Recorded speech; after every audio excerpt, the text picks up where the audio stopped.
And so at this point, we will move to our second presentation. And that presentation will be done by Dr. Janice C Imhoff. And her presentation will be using a Guyanese mother tongue language in mental health consultation group, in the mental health consultation group. And Dr. Imhoff, thank you for agreeing to present today, and please take the floor.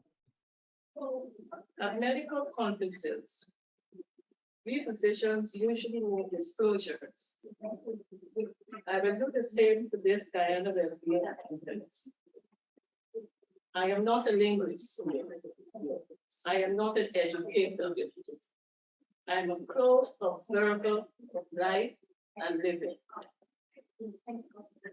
Now, just for a moment, I ask you to ignore the title of my presentation, using a Guyanese mother tongue language in the health consultation group, and allow me to explain from where I enter. I consider mental health to be like a circle. At the center, it sits the client, while the circumference, with the capacity to enlarge, houses all of the client's needs. And it is very fluid. This means that at any given time, and depending on the circumstances, needs can collaborate, needs can be added or extracted, and their space allocation is proportional to how often they are used to reach the client. On that circumference of needs are things like yoga, meditation, religion, technological advances in imaging techniques, epigenetics, stem cell and T cell management, standard English, and the client's basic need to be understood. Also, there are people like family, friends, and foes, and the therapist. But what happens if that very space, which houses the basic need of the client to be understood, is rapidly becoming infinitesimal and tending towards obscurity because few are collaborating with it for effective use? The answer is simple. The client will be reached less and less. And maybe one day will it be reached at all. We must explore why this is happening and correct it. What does to reach the client mean? It addresses how to use language as a medium to facilitate clients' basic need to be understood. It supports language that encourages expression of emotions, which then leads to an understanding of skills required to adequately cope with living. That means balancing mental health. Finding and using that language is what my presentation focuses on. Now, what does the title really mean? In the Guyanese mental health consultation room, the use of standard English is the norm, but it doesn't always translate into meaningful engagement. If English is ineffective or deficient, both the client and the therapist can leave with unwanted responses. And what must happen next? The therapist unable to reach the client has two choices. One, to still enter the circle and proceed with the consultation hoping that along the way, things will sort themselves out. This will have one result, an academic excursion. The one choice is better. Here, the therapist pauses and collaborates with another language to reach the client. I am here today to suggest that that language be one of our mother tongue languages. That is the first language a child learns at home that helps shape his or her feelings and thoughts, the heart of self-expression. We remember our mother tongue languages until, as American poet Mary Oliver said, and I quote, "Death comes to purchase us." End of quote. In Guyana, we are adding mother tongue languages to the mental health survey. We are embracing our own indigenous languages, and we are equipping healthcare workers with other foreign mother tongue language skills. However, Guyanese Creole, also known as Creolese, remains the most widespread of Guyana's mother tongue languages, and I suspect spoken and or understood by almost all Guyanese.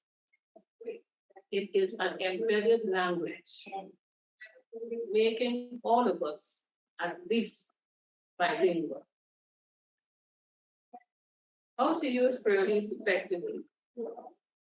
I shared how I achieved this in my book, Trust Yourself, Using Creolese to Explain Mental Health Issues. Now I'll give a few examples. But first, please note that the title of my presentation says, Using a Mother Tongue Language, and not merely speaking a mother tongue language. Semantics, you may argue, but I don't agree. Here is why. I identify those clients who were not being reached, the ones who had difficulty with self-expression in standard English, and who were struggling to follow the coping skills. For each client, I listened keenly for the Creolese phrases and asked them to be repeated so that the client became aware of using Creolese. Then I introduced short, simple, and popular Creole phrases, such as "Mumek,"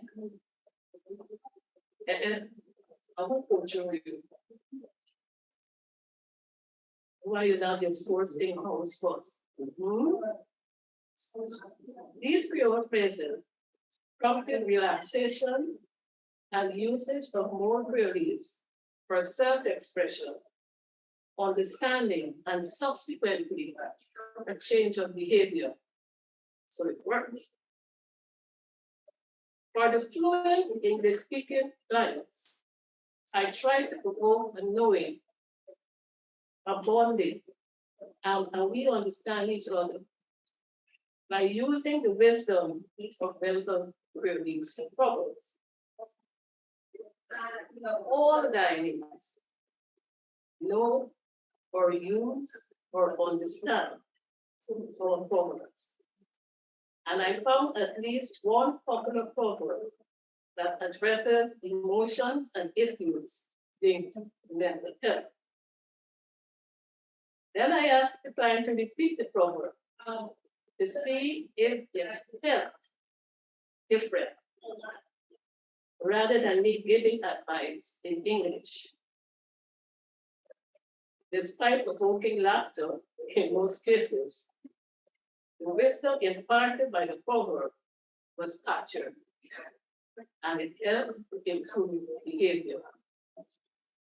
Here are a few of the Creolese proverbs and phrases I use. When you del barlo, when paper surface culture. Another way of saying this is own house control us. It means low vibrations beget low vibrations. And I used it with a client who lamented about nothing going right in their life. And I suggested it was time to raise their vibrational level. Not get knocked out. This one is self-explanatory. But just for the non-Guyanese among us, it means there is always a reaction to what you do or say. I further went on to counsel that the knocks may not necessarily be proportional. I used it to drive home the fact that while the client may be in therapy because of what someone did to them, others may also be in therapy because of their actions, and may be worse off mentally. Blow your nose beside your stump you do. This means don't transfer blame. And I use it as a tool for the client to accept responsibility for his or her adverse behavior. Mr. Moderator, the greatest obstacle of using Guyanese in consultation room is the general perception of the language itself. It is seen as bad English, as the bastardization of English language, or as a stepchild. And the next obstacle to jump is the client's perception of using Guyanese. He or she may consider the use of an insult or talking down to. Do you know why this happens? It is for the same reason the client dresses up for a doctor's visit. And the client wants to sell a good impression and to be taken seriously and to earn respect by talking properly. Unfortunately, standard English is seen as the only vehicle to achieve it. All these are major misconceptions of Guyanese. They are just not true. Guyanese, like all other languages, have its own grammar and structure. Just as English is not French, despite it being stuck with French words, likewise, Guyanese is not English, despite it also having its fair share of English words. The linguist will be more than happy to amplify and tell you about the role Guyanese played in the development of the British English language. Friends and colleagues, this I know for sure.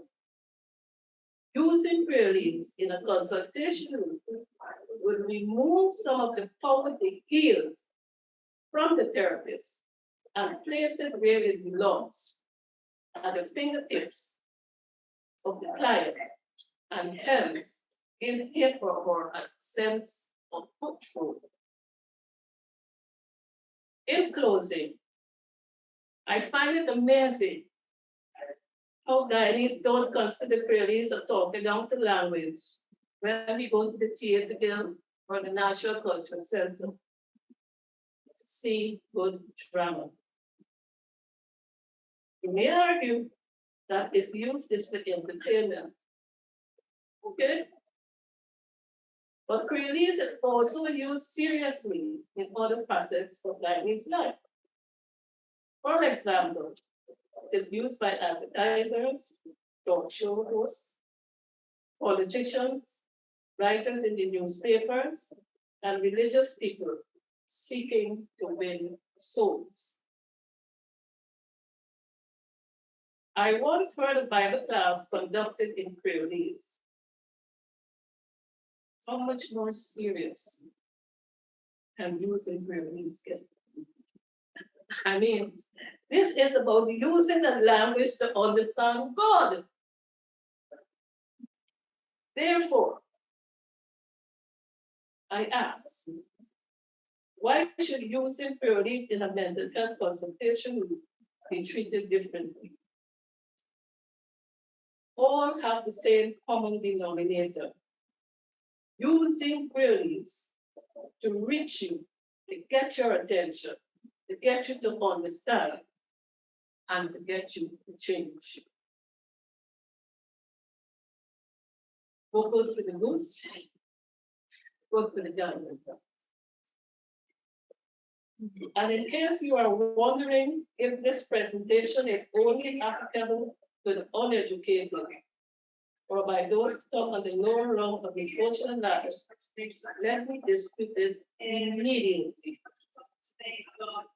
The use of queries in a consultation room, both as a form of expression as well as understanding coping skills, extends across the divisions of age, gender, religion, race, politics, financial and social status.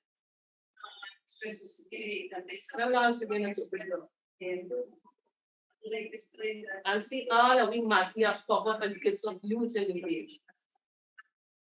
This the English, not that standing up.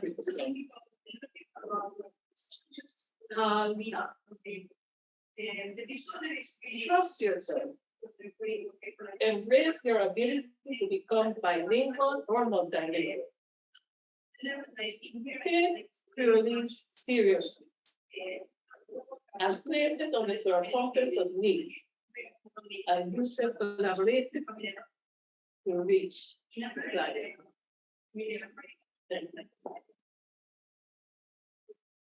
This was a quite interesting presentation, I would say. I think it embraces a subject that we often don't give deep thought to.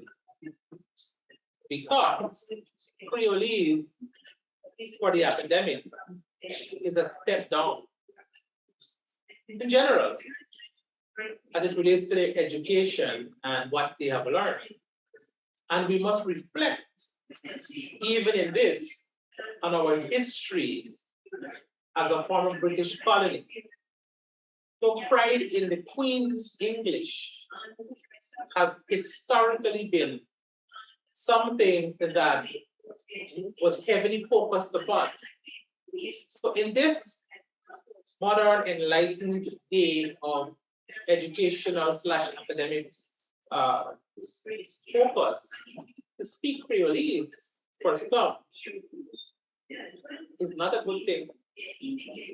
And of course, as Dr. Imhoff pointed out, it goes both ways from the client to the mental health expert and backward. Because a client may think that you are talking down to them because you perceive them as uneducated. And they may think something is wrong with you when you begin to speak Creolese. But oftentimes, that is the barrier between the patient or the client receiving the help they need and you achieving your goals as a mental health coach or as a mental health expert. What I do know is that in the course of my education, I was told once that communication is the ability to effectively transfer the message to the listener in such a way that that person understands what you want them to understand in the manner in which you want them to understand. So it's not so much being able to marshal words and phrases and appear, at least from your side of the table, to be doing a good job, but does the person understand what you are saying in the way that you want them to understand?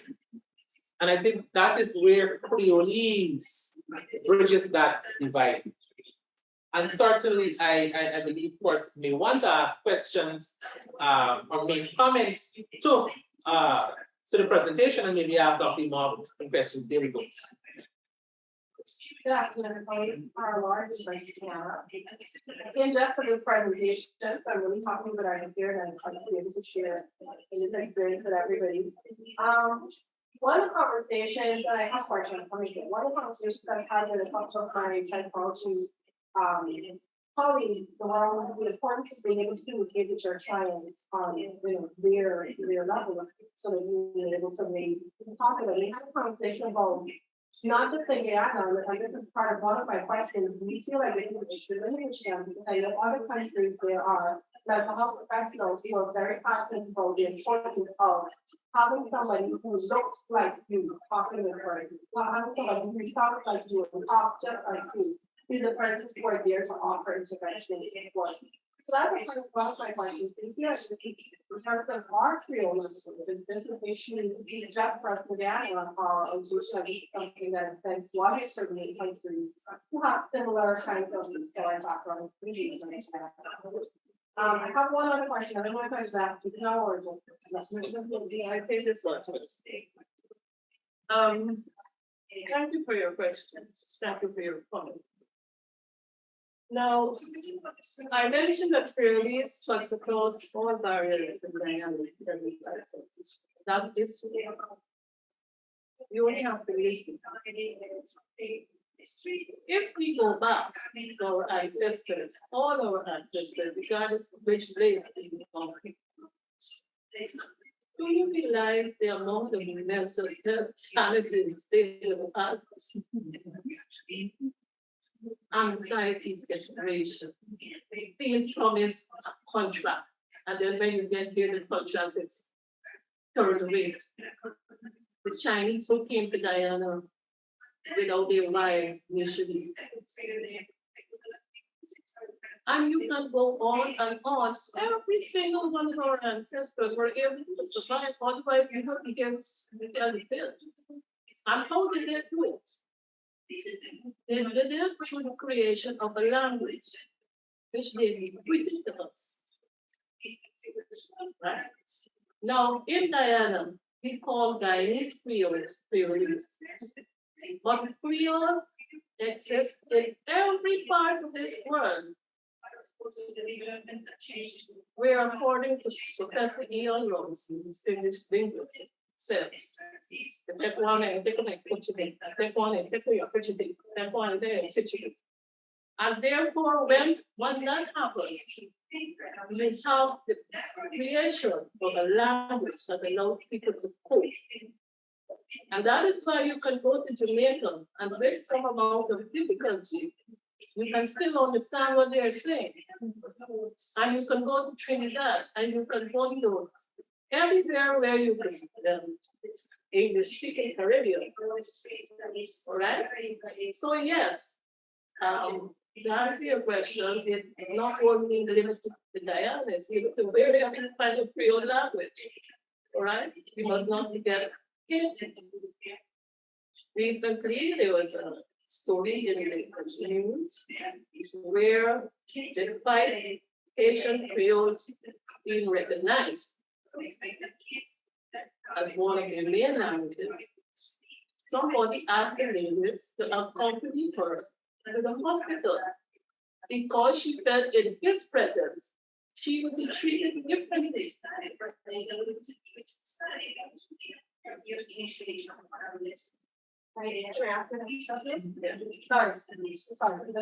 Go ahead, Ms. Laura. I'm curious, the mental health professionals, how we make recommendations about how we can make a decision about when we want to use Creole, because like our chair said, you might have an instance where we're not told to use speaking with them in Creole. I mean, their adults might not be too comfortable with it. So do you feel like there's some way for us to make a decision about whether we're going to use standard English or whether we're going to go and break that down and just really be ourselves? And does that have some implication on our degree of how genuine we are being with this person?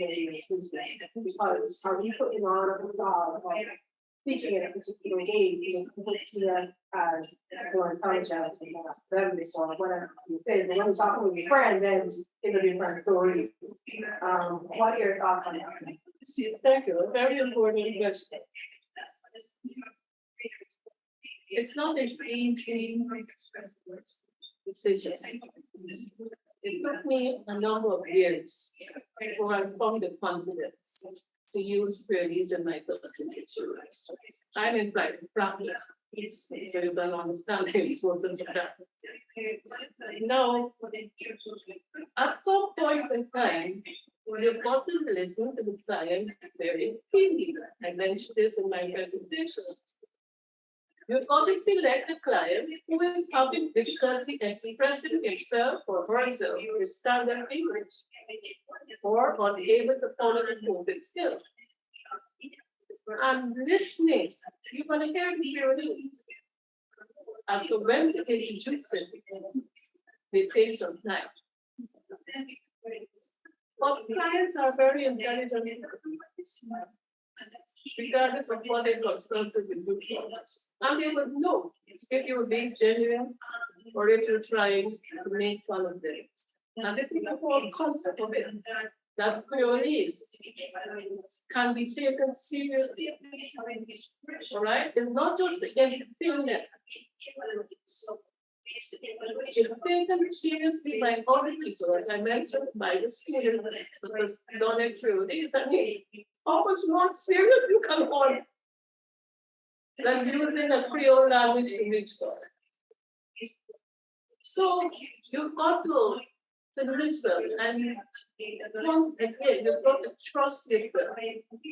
That trust is something you can't come back down. One of the proverbs created by our ancestors, just by watching the animals, just by being in the environment, they were able to survive. Slavery, indentureship, you name it. Why can't we do the same thing for ourselves? You start taking Creole seriously, rather than expecting the client to rebut you. Only the proverbs. All right, you must find one. You must find two. Look for the reaction. Look for that knowing laugh. And then you'll be it. It's not easy.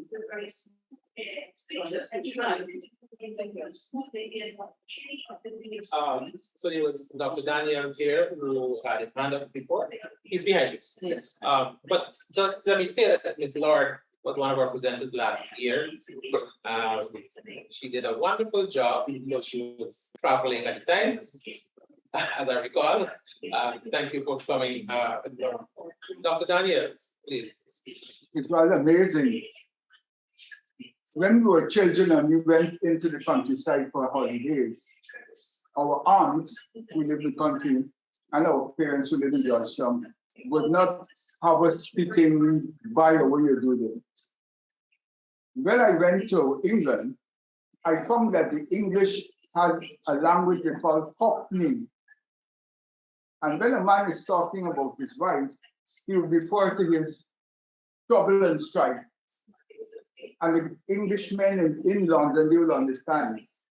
I was in Jamaica a couple of years ago, and they were advocating to have their own Jamaican language, making a dictionary language. And my mother used to tell us about Professor Willis, who was a headmaster when she was in school. And he just so loved the English, the Queen's English. He would say, one day he was going home and the dog came and bit him. He went to the police to complain. And he said, as I was perambulating to my domicile, this quadruped came and sank his canine implements on the most substantial portion of my derriere.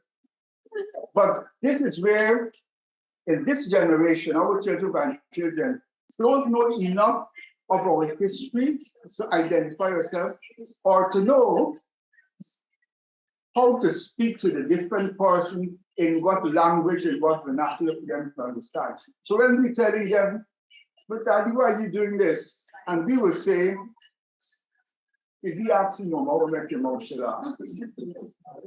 But the biggest obstacle when it comes to medical and health is how do we relate to the patient? And that is where we need to educate ourselves at what language we come down to the patient for the patient to comprehend. So it's not the patient, it's we are the ones who must be so skilled knowing when and how and what language that the patient will understand. So let me just add to what you're saying. As a practicing physician, when I'm talking to a patient, like Dr. Mark intimated, you have to listen to the patient.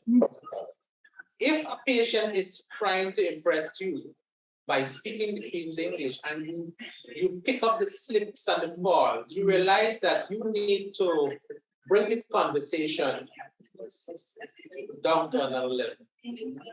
Because the patient is trying to come to a doctor, I must make sure that my grammar is good. And they're struggling, and you know they're struggling. But you have the fluidity to move from the Queen's English to Creolese. Therefore, you change the tempo of the conversation. And then the patient will follow you into their comfort zone. So that's what I do with my patient. I listen to the patient, allow them to speak. I know now, the time the patient starts to speak, you interrupt, and some people do that. Maybe not in other cultures, but in this culture, what I have to say is important, and therefore, okay, yes, you just, right? But you allow the patient to speak, and as that person, be it a patient who's coming from mental health issues or other issues, allow them to speak, and you hear that, you know when to say, all right, bye, you're going on. How you doing? I have said some interesting things to my patient that I can't really, I don't want to be a good Just a second. One from Alice Walker. She said, we are the ones that we have been waiting for. And another author, I'm sure somebody with all this that we will point to. Where will the medical body handle? In other words, we must stop waiting for somebody to tell us, just as they give to graduates, can be good for the medical issue. We must stop waiting to be told that what we created, we being our ancestors, is not good enough. And we must stop trying to impress. Then Creolese is a language, just like English language, it can stand side by side. What happens, as I said in my presentation, is the perception, right? But each time that we see this happening, to light a candle, one day, or the light. Thank you very much. It's like jumping here. Ingrid Goodman is saying, I have been a practitioner for about 30+ years now, mental health practitioner. And it's very easy. It's not a hard thing to speak with you. And I guess for me, what the experience was, it had to do with identity. Everything about me throughout my entire life. And I went to the States in my late adolescence. I'm coming out of a Guyanese home. Went into this home where the parents spoke the so-called British English. But here is what happened. I early o'clock got into an African community, married into the community. So there was an accent. That accent, by default, allowed me to be in mind. You see? So when I went through the system now, years later, at the point of education, and in California, I was singled out because of that accent. And singled out to work with communities with accents. So when I went in to work with a Latino or a Chicano or a Hmong community, and they heard my accent, they felt relaxed. So I was the therapist that would go into the communities with the different ethnic groups And the same thing happened in Florida. So when it comes to this thing as an educator speaking this language, I could recall, and I cross clients, I could recall cross-ethnic groups, race groups, whatever. And I could recall one of my contemporaries, an African-American therapist, said to me, Ingrid, how do you do it? I said, what do you mean? The way you just speak with them clients, man. And then we got to write those, reports. I said, oh, you want to know what I do? I said, style therapy when I do it. It's the only way I know to be them to make it, whether the white or white. I go into communities, they will send me the only black. They say, oh, there goes that nigga left. All whites, because of how you relate to your client. So you, the professional, begin to separate it. Okay. So I don't check it. So as a result, I said to my friend, I do yard style therapy. And when you see I hit the laptop, you know what I do? I do in translation so that I could get paid with iPass. You see? So you have to develop what is comfortable to you. I've been practicing in the art for about 11 years. I am one of the few practitioners who go into some of the most deep-rooted Indian communities where others can't go. My staff in India is a misunderstanding. Because again, people would know you're real, you're genuine, you're yourself. And when you're going into these communities, one of the things I would tell my staff, hello, dress like them people in the community you're going.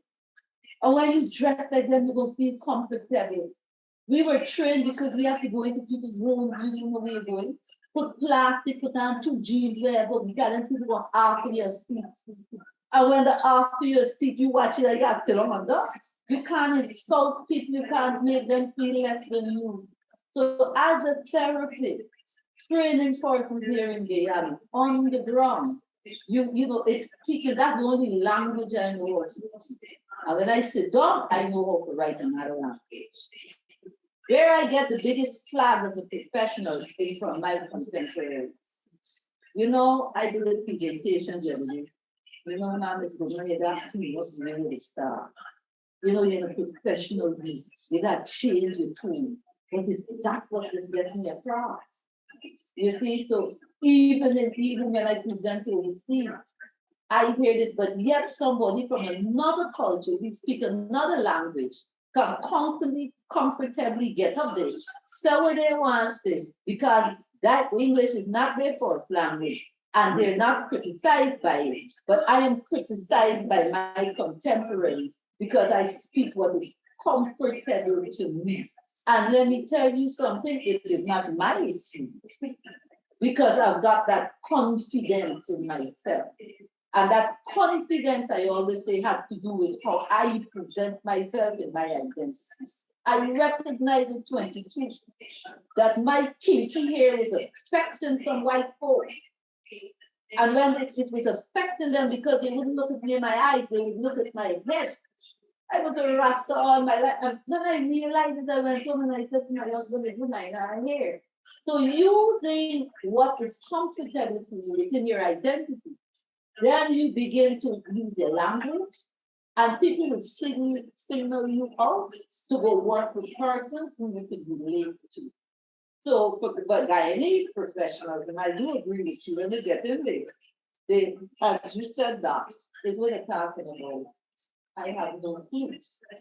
You know, so I want to share with persons in the room. That's what I've been doing for about 30 years, and it's effective with me in my practice, and I have confidence in myself. I've been doing it when I was young, and much more so now. And remember, it's yard style.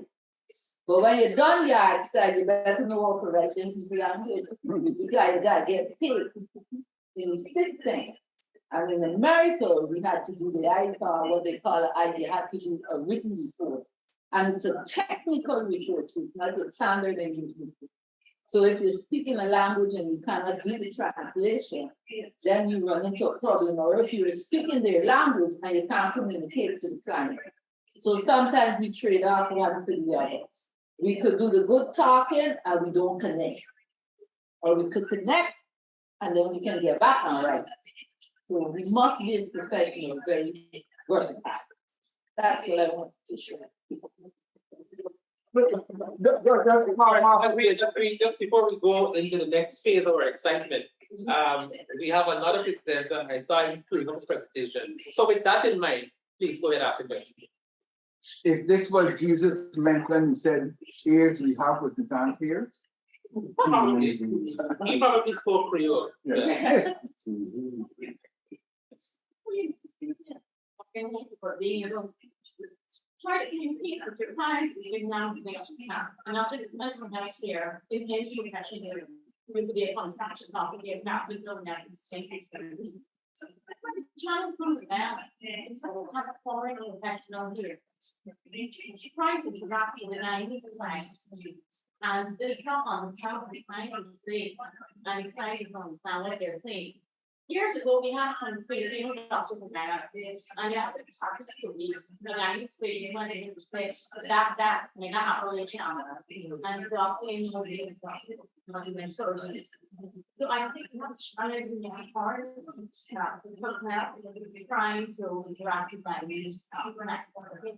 Or some Guyanese people who went abroad and came back as what my friend calls Anglo-Saxons, and trying to present themselves as the epitome of all that's English and don't understand their role. And I think the word we use is versatility, which is I think the key word that can from this conversation. The only thing I would say to us is that let us be real enough and be confident in ourselves enough to be able to communicate with our clients, be it whichever area of this, whichever discipline you are of, so that your client can benefit without feeling within yourself that you're diminishing who you are. Okay? Because you have the versatility to move back and forth. And that movement justifies and validates you, but justifies the transition from one side to the other. So you don't, it's not a case where you can come up when needed, or come across, and you say come up but come across, because Creolese is not done. So once you can do that and remain versatile as against rigid, then you're fine. All right, good, wonderful interaction, wonderful presentation. I think that deserves round of applause. Please, Dr. Imhoff wants to probably talk with the icing on the cake here now. My sister, Nikki Anderson describing her book hopscotch. There are about 7 different types of Creolese spoken in there.